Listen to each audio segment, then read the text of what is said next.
আল্লাহ রাব্বুল আলামিন বলেন, হে ঈমানদারেরা,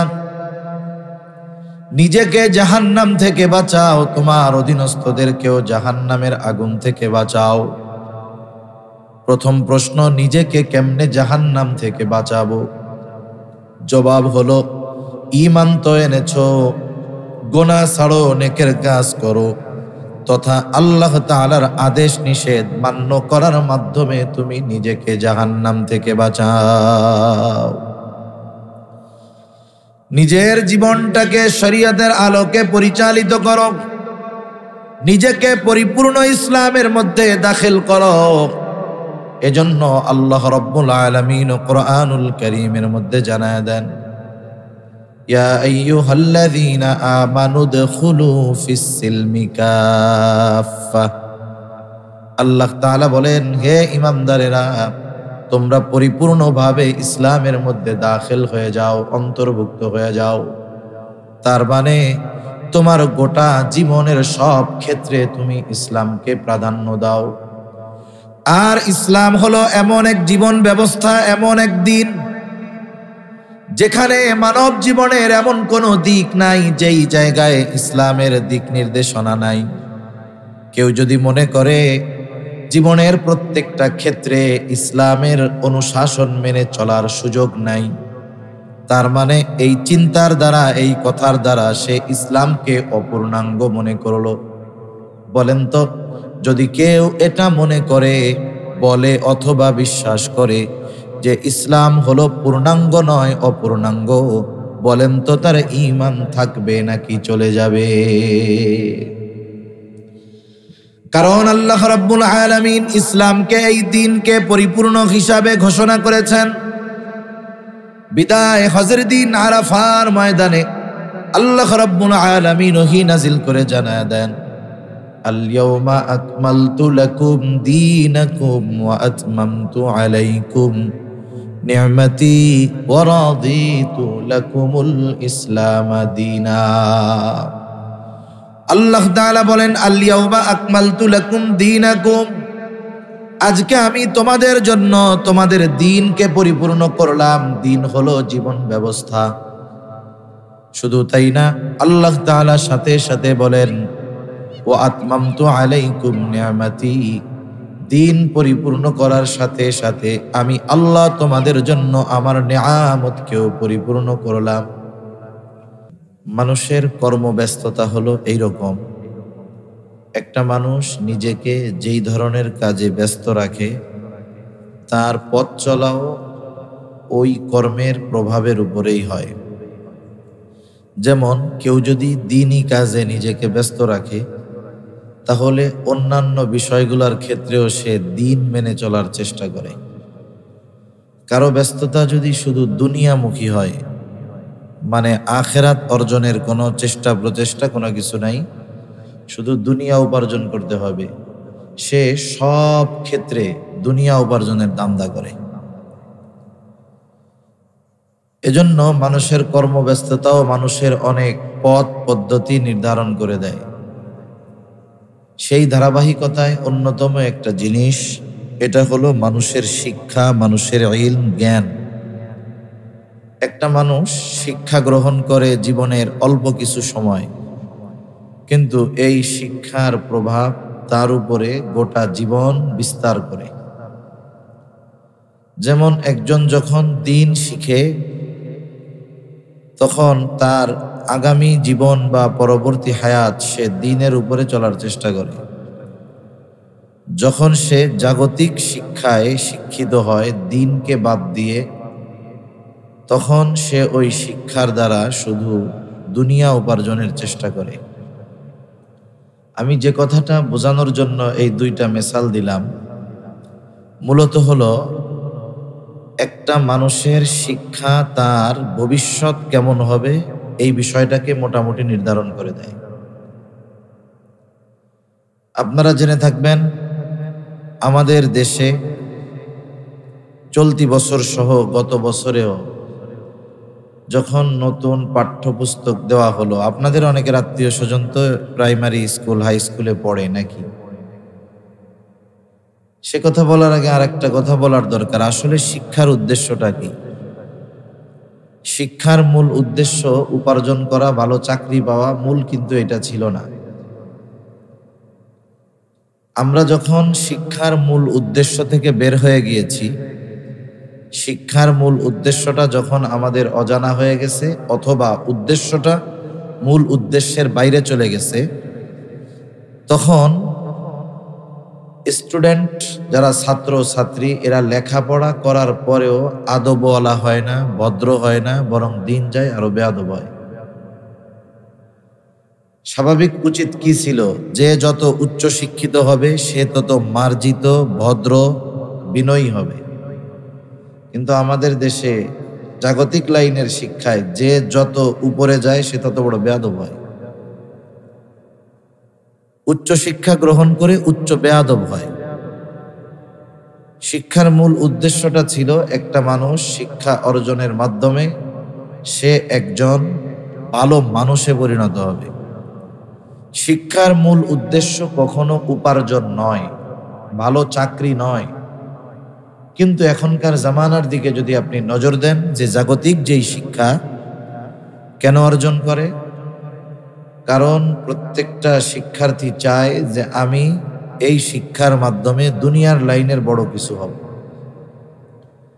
এই জন্য শিক্ষা থেকে মূল বিষয় গ্রহণ করার আগ্রহ কারো নাই। সকলে চায় আমার রেজাল্ট ভালো হবে, ভালো ভার্সিটিতে চান্স পাবো, ওখান থেকে বিসিএস ক্যাডার হব, বড় সরকারি চাকরি পাবো, বেতন যা পাই আর পাই, আউট ইনকাম যা হবে তা দিয়ে ইংল্যান্ডে, কানাডায়, বেগমপাড়ায় 10-15টা বাড়ি বানায় ফেলতে পারবে। এখন বলেন, এই উদ্দেশ্য নিয়ে কেউ যদি লেখাপড়া শুরু করে, ও কি কোনোদিন সুনাগরিকে পরিণত হবে? যেই শিক্ষার উদ্দেশ্য এইটা, সেই শিক্ষা গ্রহণ করলে মানুষ যেমন পরিপূর্ণ হবে না, জাতিও তেমন পূর্ণতা লাভ করতে পারবে না।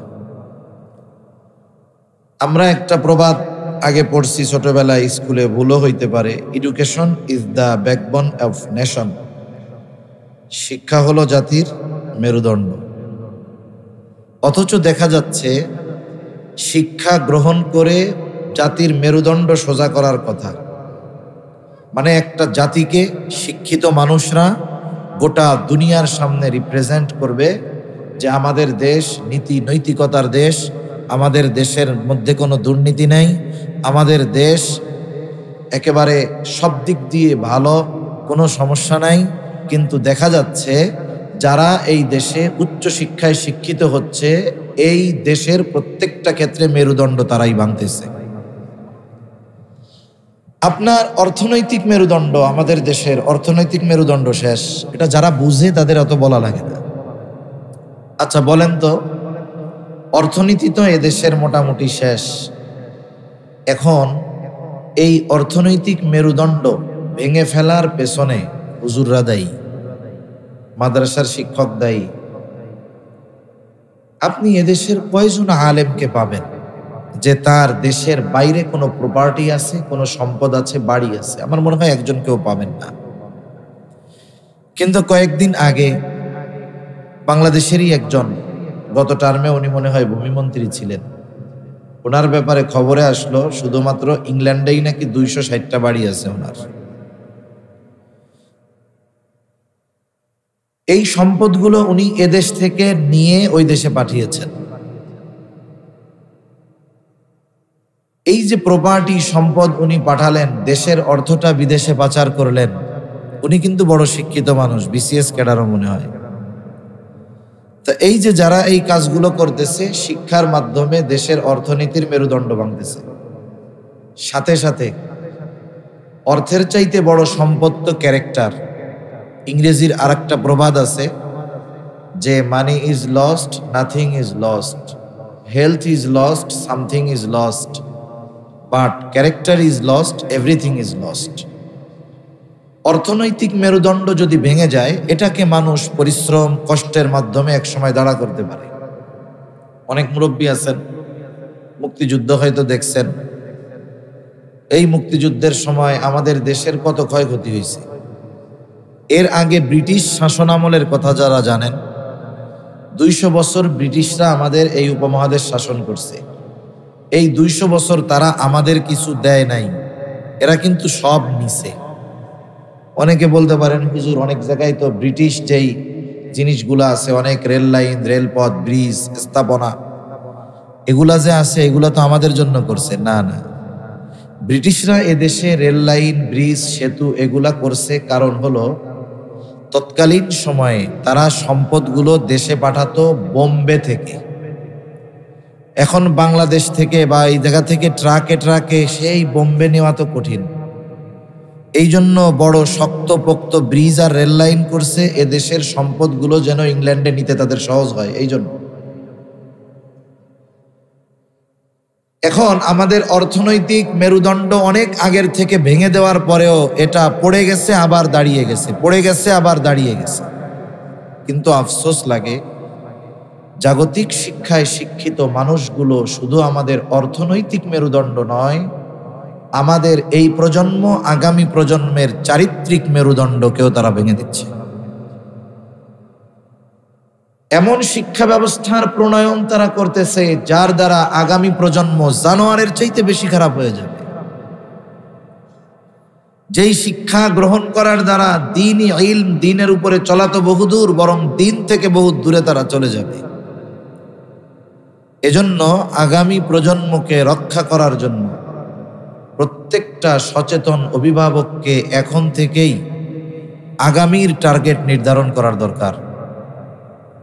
একটা জিনিস আমাদের মনে রাখতে হবে, এদেশে 17 কোটি মানুষ, বেশি হবে কম হবে না। সরকারি চাকরি করে কয় লক্ষ?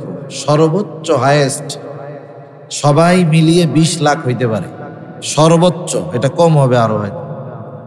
ওই ফার্স্ট ক্লাস থেকে একেবারে 4 ক্লাস পর্যন্ত যা আছে সব মিলিয়ে 20 লাখ হবে হয়তো, সামথিং বা কমও হতে পারে। ডিফেন্স, সেনাবাহিনী, নৌবাহিনী, পুলিশ সব ধরে। তার মানে এদেশের বিশাল একটা অংশ সরকারি চাকরি করে না। এজন্য আমরা একটা বিষয়ে প্রতিজ্ঞাবদ্ধ হব, আমরা আমাদের আগামী প্রজন্মকে লেখাপড়া শেখাবো মানুষের মতো মানুষ হওয়ার জন্য, আর উপার্জনের জন্য তাদেরকে কর্মঠ করে তুলব। উপার্জনের জন্য কাজ শেখাবো আর মানুষ হওয়ার জন্য তাদেরকে আমরা শিক্ষা গ্রহণ করাবো। এখন প্রশ্ন হলো, শিক্ষার মূল উদ্দেশ্য হলো সুনাগরিক হওয়া, ভালো মানুষ হওয়া, নৈতিক চরিত্র সম্পন্ন হওয়া। এখন আমাকে অ্যানালাইসিস করতে হবে কোন শিক্ষার দ্বারা শিক্ষার মূল উদ্দেশ্য আমার অর্জিত হবে। এটা যদি সাধারণ জেনারেল সিলেবাসের মাধ্যমে অর্জিত হয় আপনি করাবেন, আর যদি দেখেন না আমাদের জেনারেল কারিকুলামের মাধ্যমে আমার সন্তান আমার জাহান্নামে যাওয়ার কারণ হবে, তাহলে বিকল্প ব্যবস্থা আপনার হাতে আছে। আপনি সন্তানকে ধর্মীয় শিক্ষায় শিক্ষিত করবেন, তাহলে সে সুনাগরিক হবে। হয়তো জাগতিক বড় চাকরি তা সে পাবে না, কিন্তু আশা করা যায় নীতি নৈতিকতা সম্পন্ন মানুষ হওয়ার কারণে আল্লাহ সুবহানাহু ওয়া তাআলা এ দুনিয়ায় তাকে রিজিকের অভাবে ইনশাআল্লাহ ফেলাবে না। এজন্য সম্মানিত সুধী, যে কথাগুলো বলতে চাচ্ছি আসলে অনেক লম্বা কথা হয়ে যাবে। আমি যেই আয়াতগুলো আপনাদের খেদমতে তিলাওয়াত করেছি, প্রথমত যেই আয়াতটা আমি তিলাওয়াত করেছি, আল্লাহ তাআলা সূরা তাহরিমের মধ্যে বলেন, ইয়া আইয়ুহাল্লাযীনা আমানু কু আনফুসাকুম ওয়া আহলিকুম নারা ওয়াকুদুহান নাসু ওয়াল হিজারা। আল্লাহ রাব্বুল আলামিন বলেন, হে ঈমানদারেরা, নিজেকে জাহান্নাম থেকে বাঁচাও, তোমার অধীনস্থদেরকেও জাহান্নামের আগুন থেকে বাঁচাও। প্রথম প্রশ্ন, নিজেকে কেমনে জাহান্নাম থেকে বাঁচাবো? জবাব হলো, ঈমান তো এনেছো, গুনাহ ছাড়ো, নেকের কাজ করো, তথা আল্লাহ তাআলার আদেশ নিষেধ মান্য করার মাধ্যমে তুমি নিজেকে জাহান্নাম থেকে বাঁচাও। নিজের জীবনটাকে শরীয়তের আলোকে পরিচালিত করো, নিজেকে পরিপূর্ণ ইসলামের মধ্যে দাখিল করো। এজন্য আল্লাহ রাব্বুল আলামিন কোরআনুল কারীমের মধ্যে জানায় দেন, ইয়া আইয়ুহাল্লাযীনা আমানু দুখুলু ফিস সিলমি কাফা। আল্লাহ তাআলা বলেন, হে ইমানদারেরা, তোমরা পরিপূর্ণভাবে ইসলামের মধ্যে দাখিল হয়ে যাও, অন্তর্ভুক্ত হয়ে যাও। তার মানে তোমার গোটা জীবনের সব ক্ষেত্রে তুমি ইসলামকে প্রাধান্য দাও।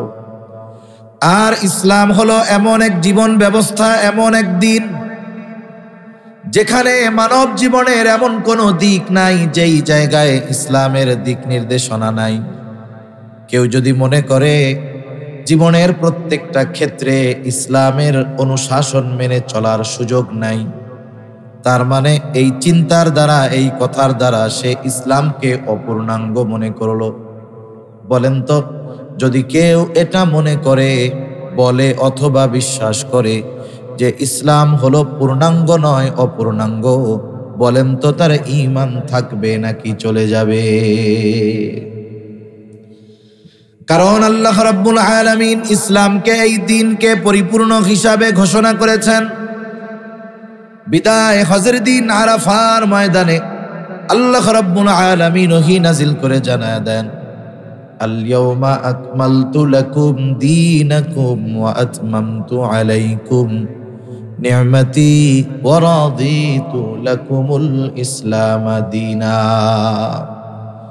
আল্লাহ তাআলা বলেন, আল-ইয়াওমা আকমালতু লাকুম দীনাকুম, আজকে আমি তোমাদের জন্য তোমাদের দ্বীনকে পরিপূর্ণ করলাম। দ্বীন হলো জীবন ব্যবস্থা।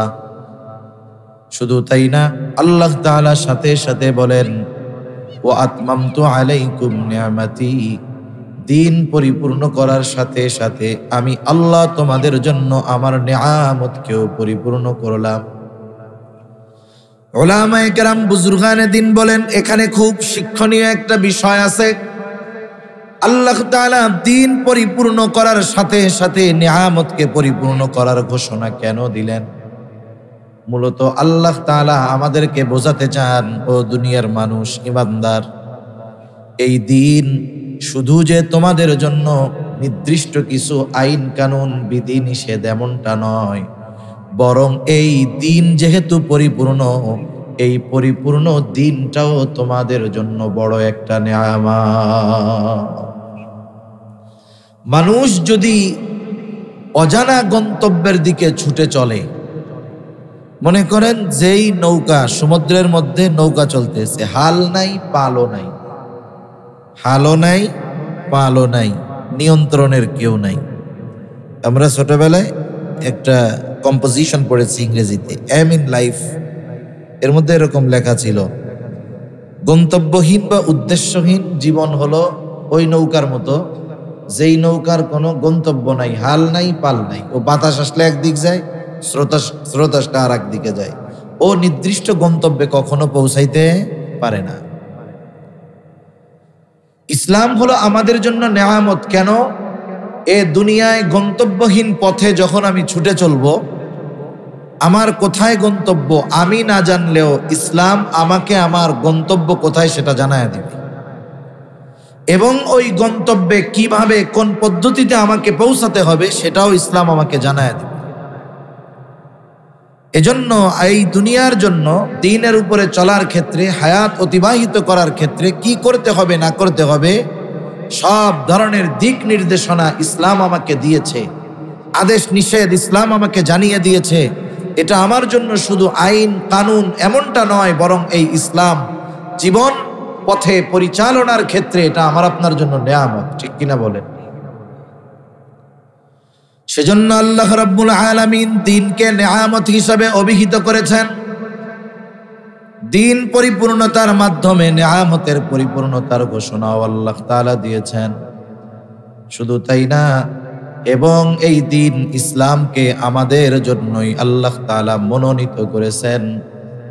এর পরপরই আল্লাহ তাআলা বলেন, ওয়া রাদিতু লাকুমুল ইসলাম দীনা, এবং আমি তোমাদের জন্য ইসলামকেই দ্বীন হিসাবে মনোনীত করলাম।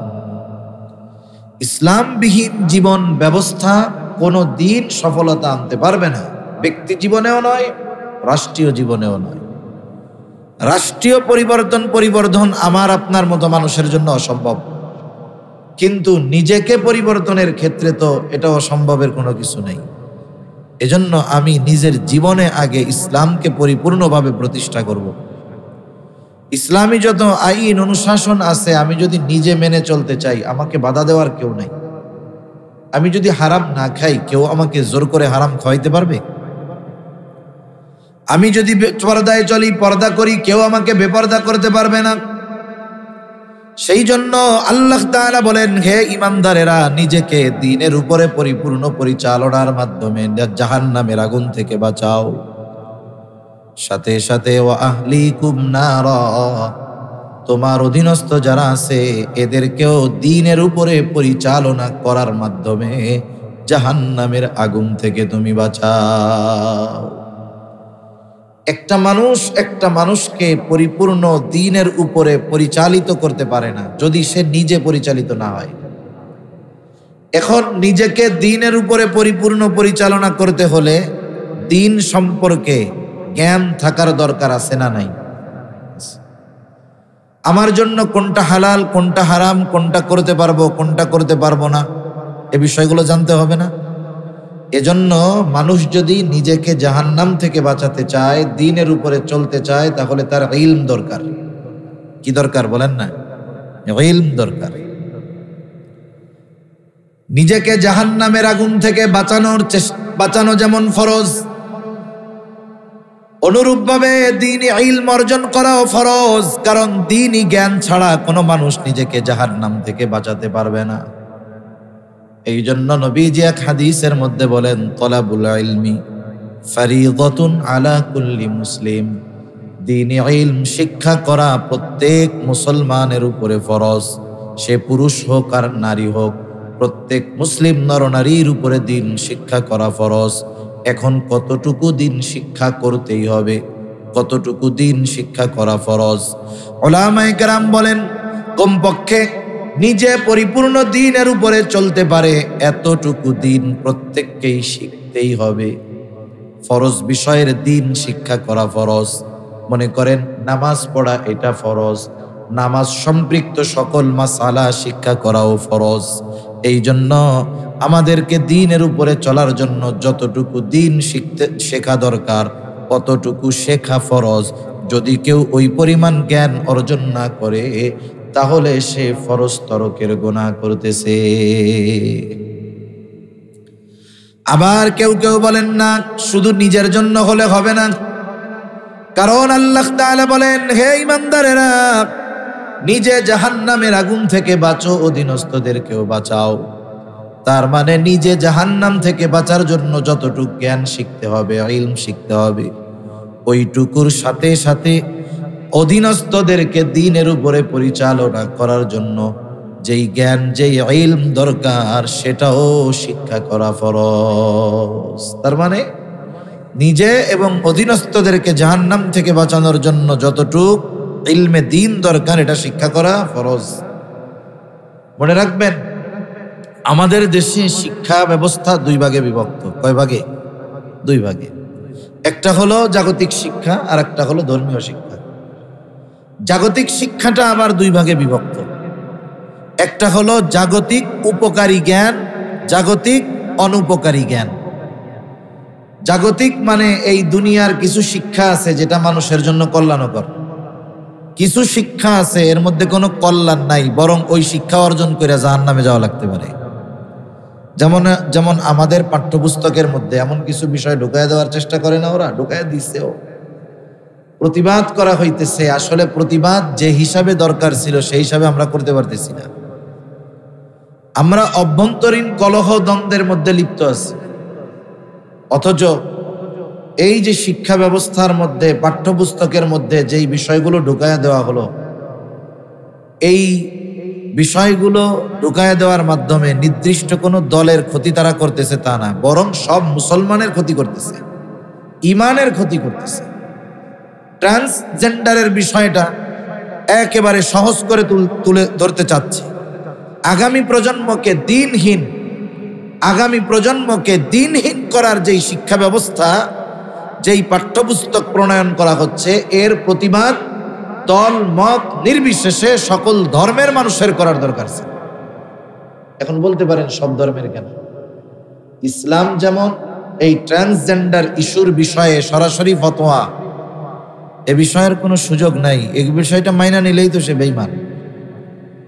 অন্যান্য জেন্ডার বিষয়টা মেনে নেওয়ার কোনো সুযোগ নাই। এজন্য উচিত ছিল এটাকে শুধু ধর্মীয় ইস্যু মনে করে মুসলিমরাই প্রতিবাদ করবে তা না, বরং এটাকে জাতীয় আন্তর্জাতিক ইস্যু মনে করে সকল ধর্মের মানুষের সম্মিলিত প্রতিবাদ দরকার ছিল। কিন্তু আফসোস, আমাদের দেশের যারা শীর্ষস্থানীয় যারা এটার প্রতিবাদ করবে, হয়তো তারা আমাদের সাধারণ মানুষের কাছে কথাটাগুলোকে ওইভাবে গুরুত্ব সহকারে আমরা পৌঁছাইতে পারি না। এটা আমাদের ব্যর্থতা। জনসাধারণকে সচেতন করার দরকার ছিল, কিন্তু আমরা হয়তো পারি নাই। তাহলে জাগতিক শিক্ষা দুই ভাগে বিভক্ত, একটা হলো কল্যাণকর আর একটা হলো অকল্যাণকর। যেমন জাগতিক শিক্ষার একটা শিক্ষা আছে, জাগতিক শিক্ষায় ডারউইনের মতবাদ শিক্ষা দেওয়া হয়। যেমন মানুষ হইছে বলে বানর থেকে, নাউজুবিল্লাহ বলেন। এখন মানুষ কেমনে হইল? আল্লাহ তাআলা কোরআনুল কারীম এবং রাসূলুল্লাহ সাল্লাল্লাহু আলাইহি ওয়াসাল্লাম হাদিসের মধ্যে ব্যাখ্যা সহকারে সুস্পষ্টভাবে মানুষ কোথা থেকে কিভাবে সৃষ্টি হয়েছে একেবারে সুস্পষ্টভাবে কোরআন এবং হাদিসের মধ্যে স্পষ্ট বর্ণনা আছে। এখন কেউ যদি বলে মানুষ আস্তে আস্তে বিবর্তনের মাধ্যমে বানরের থেকে পরিবর্তন হইতে হইতে মানুষ হয়েছে, তাহলে কোরআনের 100 আয়াতের কাছাকাছি মনে হয় হবে অবিশ্বাস করা হবে। এখন বলেন তো, এই বিবর্তনবাদ আমার আপনার কোনো সন্তান, ভাই, বোন এরা যদি বিশ্বাস করে নেয়, ইমান থাকবে নাকি যাবে?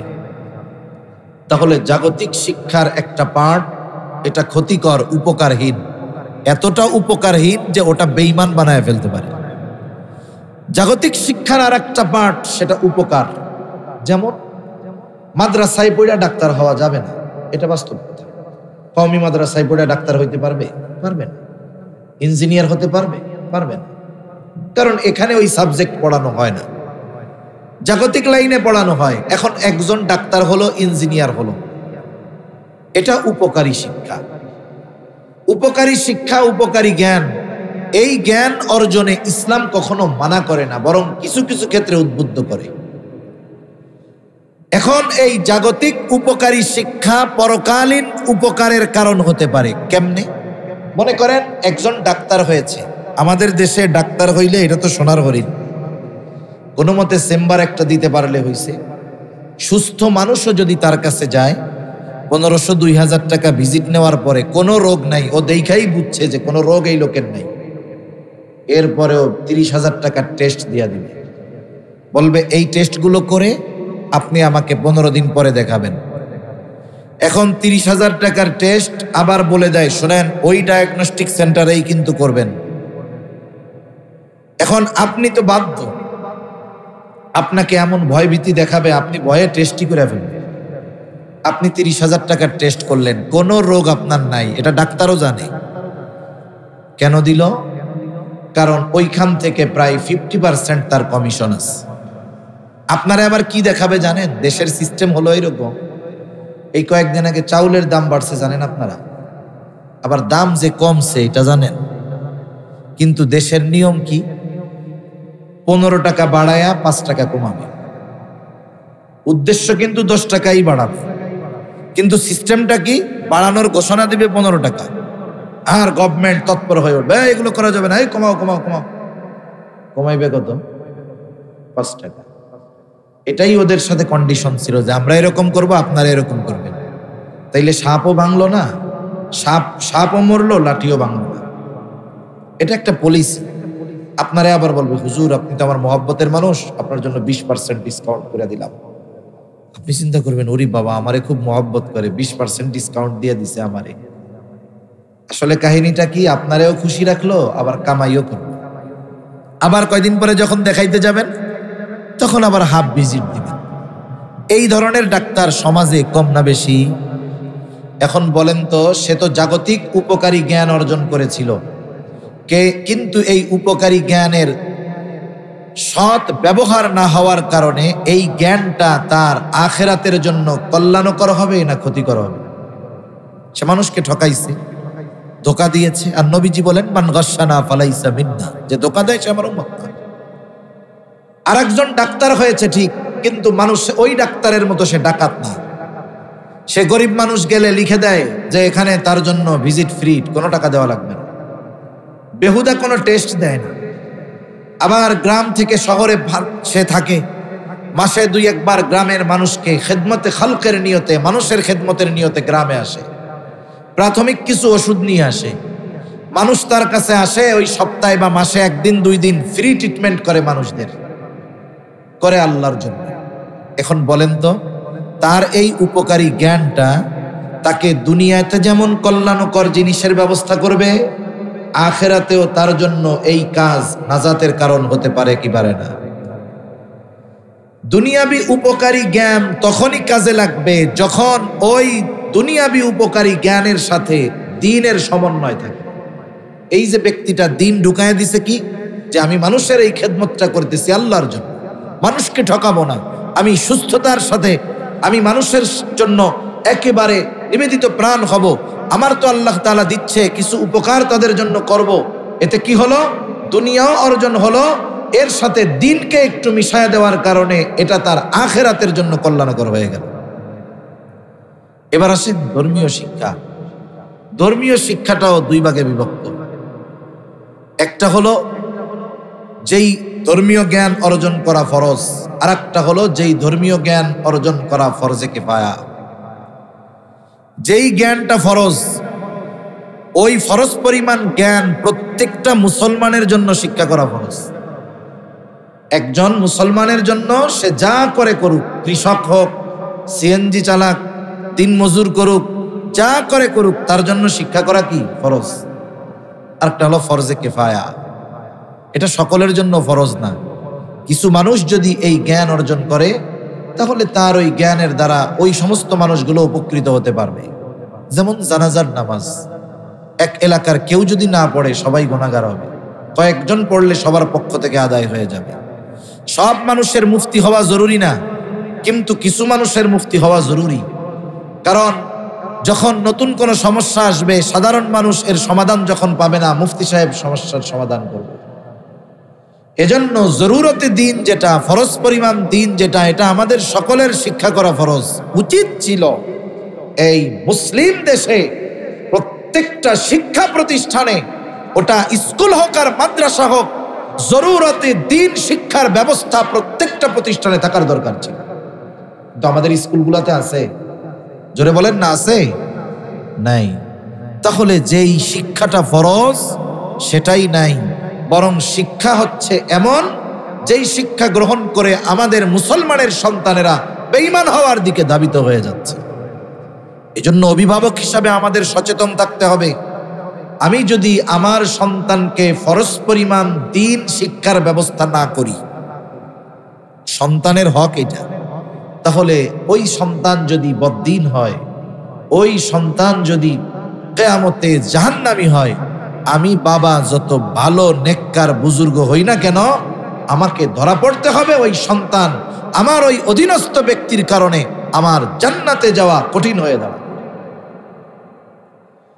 এজন্য আল্লাহ রাব্বুল আলামিন বলেন, পরিপূর্ণ দ্বীনের উপরে চলার মাধ্যমে নিজেকে জাহান্নাম থেকে বাঁচাও। অধীনস্থদেরকে জাহান্নাম থেকে বাঁচাবা কেমনে?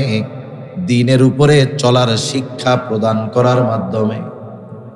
কারণ ছোট বাচ্চা যখন ছোট থাকে, সে অবশ্যই কারো না কারো অধীনে থাকে।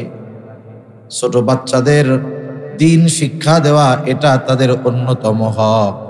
এই জন্য কোনো অভিভাবক যদি সন্তানকে জরুরতে দ্বীন শিক্ষার ব্যবস্থা না করে, ওই অভিভাবক তার সন্তানের হক নষ্ট করে।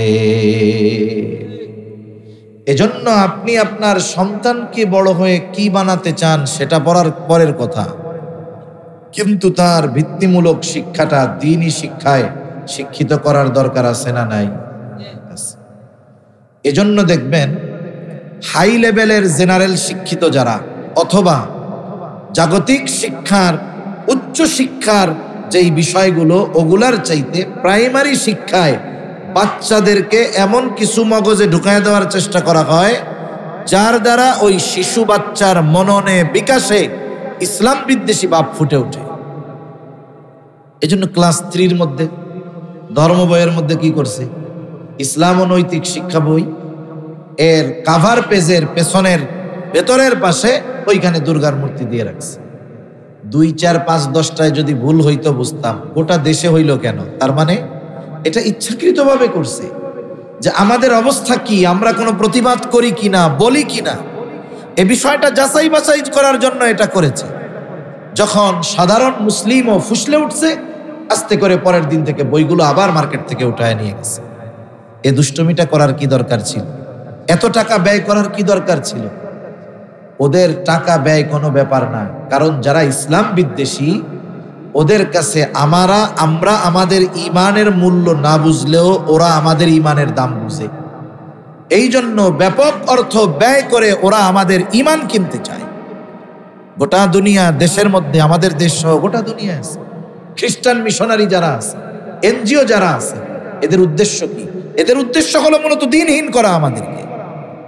ও সম্প্রতি সময়ের একটা কথা না বললেই তো নয়, বাংলাদেশের এনজিও গুলোর মধ্যে অন্যতম এক এনজিও সংস্থা হলো ব্যারাক। নাম শুনছেন? আছে আশেপাশে ব্যারাকের শাখা।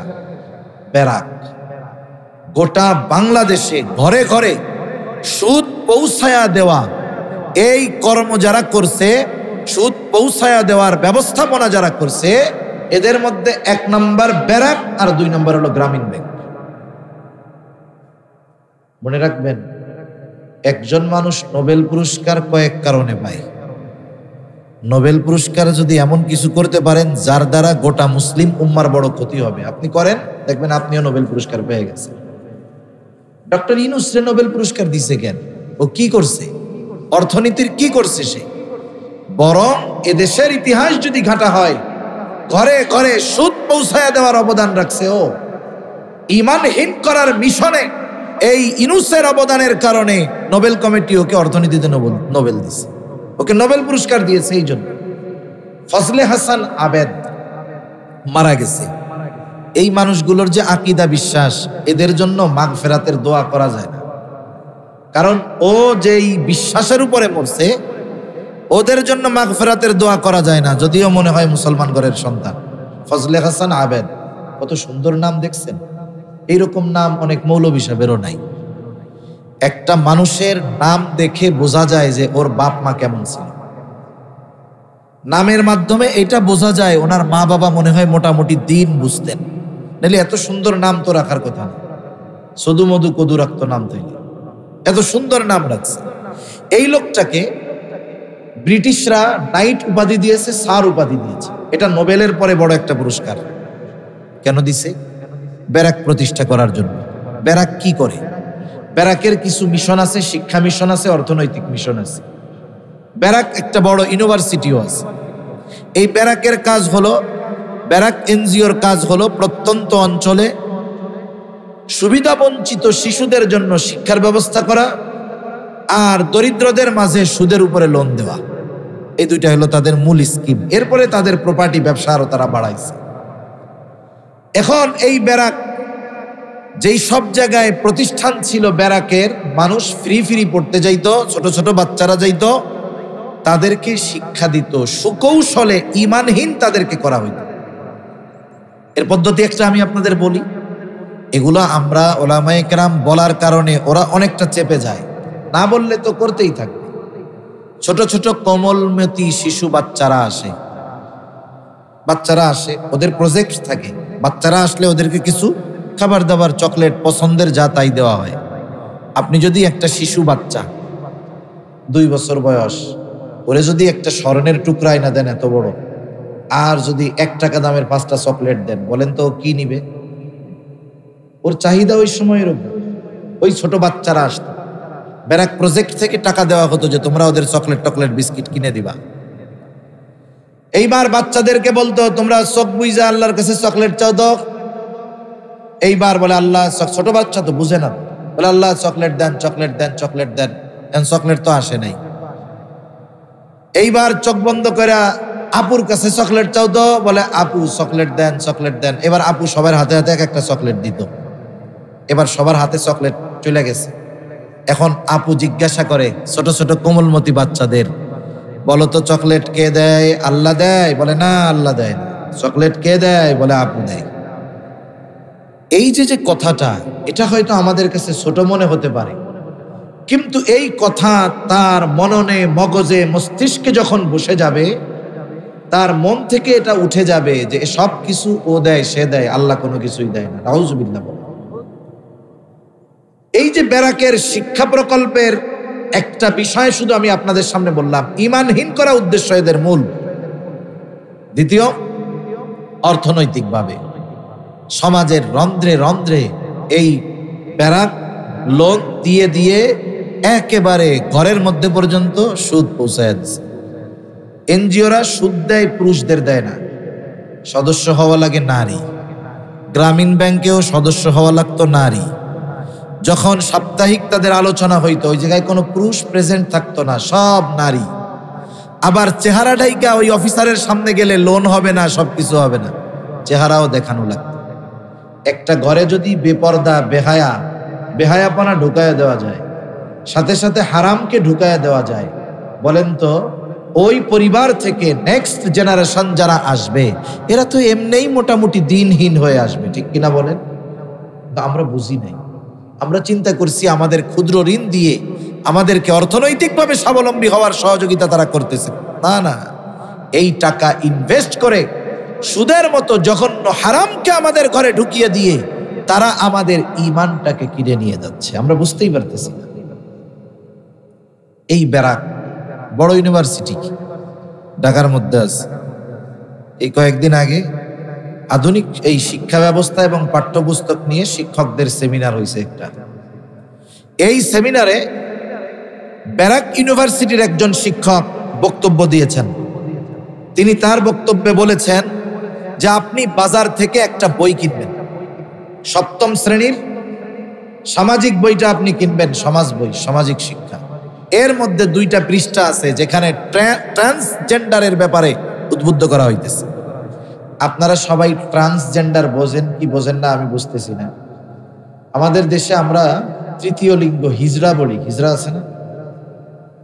একটা হলো হিজড়া, এর তো সৃষ্টিগতভাবেই হয়েছে, এর বিষয়টা ভিন্ন। কিন্তু ট্রান্সজেন্ডার কারা? ট্রান্সজেন্ডার হলো ও নিজে ছিল পুরুষ, বিভিন্ন অস্ত্রোপচার অপারেশনের মাধ্যমে নিজের গঠনকে নারীতে রূপান্তর করে সে, এরপরে সে নিজের নারী দাবি করে। আসলে ট্রান্সজেন্ডারের মাধ্যমে একটা মানুষ পুরুষ থেকে নারী হতে পারে না, কিছু গঠন অপারেশনের মাধ্যমে পরিবর্তন করে, কিন্তু হাকিকতে সে পুরুষই থেকে যায়।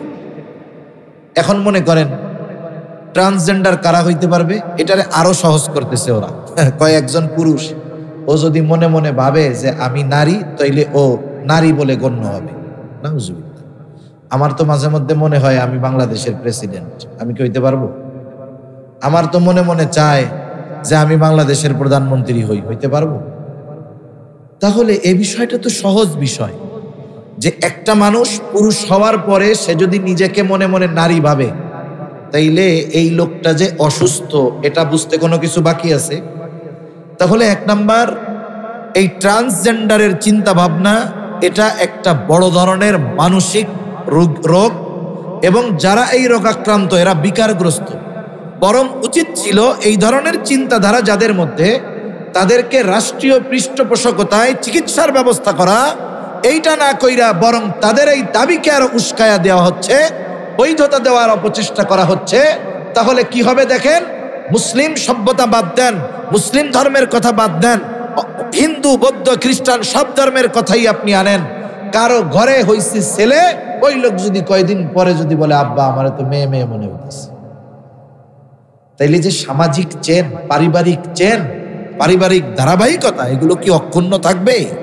থাকবে না। মেয়ে যদি মনে করে আব্বা আমার ছেলে ছেলে মনে হইতেছে, তাহলে কি করবে? কিছু অপারেশন করে কিছু অঙ্গ কেটে ফেলবে, কিছু অঙ্গ হয়তো জুড়ায়া দিবে, কিন্তু সৃষ্টিগতভাবে আল্লাহ তাআলা কিছু বিষয় দিয়েছেন, ওইগুলো তো তার মধ্যে আসবে না। আর সৃষ্টির এই পরিবর্তন করা, এটা নিঃসন্দেহে বড় কুফরি এবং ঈমানহীন হওয়ার অন্যতম এক কর্ম। এটা যারা করবে, যারা বৈধতা দিবে, যারা আইনের সমর্থন দিবে, সবগুলো বেঈমান, কোনো সন্দেহ নেই। এগুলো আমাদের বুঝতে হবে। হিজরার মাসালা আলাদা, মনে রাখবেন। অনেক সময় ছোট বাচ্চা হইছে, সে উভয় লিঙ্গ, ছেলে মেয়ে দুইটা আলামত নিয়েই জন্ম নিছে। বঙ্গবন্ধু মেডিকেল কলেজ বিশ্ববিদ্যালয়ের একজন প্রফেসর, শিশু বিশেষজ্ঞ, উনি বলতেছেন আমাদের সমাজে সচেতনতার অভাব, এই জন্য অভিভাবক লজ্জায় যখন কোনো বাচ্চা হিজরা হয় একে চিকিৎসকের কাছে নেয় না। অথচ যদি চিকিৎসকের কাছে ছোটবেলায় নিত, এই ছোট্ট একটা অপারেশনের মাধ্যমে তার এই সমস্যাটা দূর করা যায়। হয়তো তো ছেলেও হইতো, নাহলে মেয়ে যে কোনো একটা হয়ে যাইতো, কোনো সমস্যা ছিল না। কিন্তু এনারা আনে না। এরপরেও বড় হওয়ার পরেও কোনো হিজড়া যার মধ্যে দুইটাই আছে, মানে পুরুষের আলামতও আছে, নারীর আলামতও আছে। মাসালা হইল, নারীর আলামত যদি বেশি থাকে সে নারী হিসাবে ধর্তব্য হবে, পুরুষের আলামত বেশি থাকলে পুরুষ হিসাবে ধর্তব্য হবে। কিন্তু কোন ওই হিজড়া যদি চায় যে তার মধ্যে পুরুষের আলামত বেশি, সে ওই নারীর যেই বিষয়গুলো আছে এগুলো বের করে ফেলবে, অপারেশন করবে, এটা তার জন্য বৈধ হতে পারে, কারণ সে অসুস্থ, চিকিৎসা গ্রহণ করছে। আর একজন পরিপূর্ণ ছেলে সে কিভাবে অপারেশনের মাধ্যমে নিজে নারী হতে চায়, এটা নিঃসন্দেহে বিকারগ্রস্ত আর মানসিক রোগী ছাড়া কোনো সময় সম্ভব হতে পারে। এই বিষয়গুলো আমাদের বুঝতে হবে। এই শিক্ষাগুলো আমাদের হাই স্কুল, কলেজে, প্রাইমারি শিক্ষায় আমাদের বাচ্চাদেরকে শিক্ষা দেওয়ার প্রচেষ্টা চলতেছে। ও যখন একটা জিনিস বারবার বারবার বারবার বারবার পড়বে, ও এই খারাপ জটিল বিষয়টাকে সিম্পল মনে করবে। এজন্য উলামায়ে কেরাম অনেক সচেতন, সতর্ক, উম্মার কল্যাণের ফিকির। দেখেন, আমরা কখনোই উলামায়ে কেরাম বলে না যে নারীদের জন্য নারী শিক্ষা বাদ দাও। কোনো আলেম এই কথা বলছে যে নারী শিক্ষা বাদ দেন, নারীদের শিক্ষা লাগবে না? না না, উলামায়ে কেরাম সহ শিক্ষার বিরোধিতা করছে। আসলে আমরা কি করব? রোগ তো চতুর্দিকে, বলতে চাই একটা, স্মরণ আসে আর একটা। কোনটা বলবো আমরা? একটু খেয়াল করে দেখেন, আমরা অনেক সময় যারা একটু রক্ষণশীল ফ্যামিলি, দ্বীনের উপরে চলার চেষ্টা করি, আমরা ছেলেদেরকে ছেলেদের সাথে চলাফেরায় উদ্বুদ্ধ করি, মেয়েদেরকে মেয়েদের সাথে চলায় উদ্বুদ্ধ করি। আবার দেখেন, এই জীবনে খেলাধুলার সামগ্রী, বাচ্চাদের খেলাধুলার সামগ্রী, ছেলেদেরটা দিয়ে ছেলেরা খেলবে, মেয়েদেরটা দিয়ে মেয়েরা খেলবে। এটা গ্রামে যাদের একটু দ্বীনি বুঝ আছে তারা এখনো সচেতন থাকে। ছেলেদেরকে মেয়েদের সাথে খেলাধুলা করতে দেয় না, ছোট হলেও। কেন দেয় না?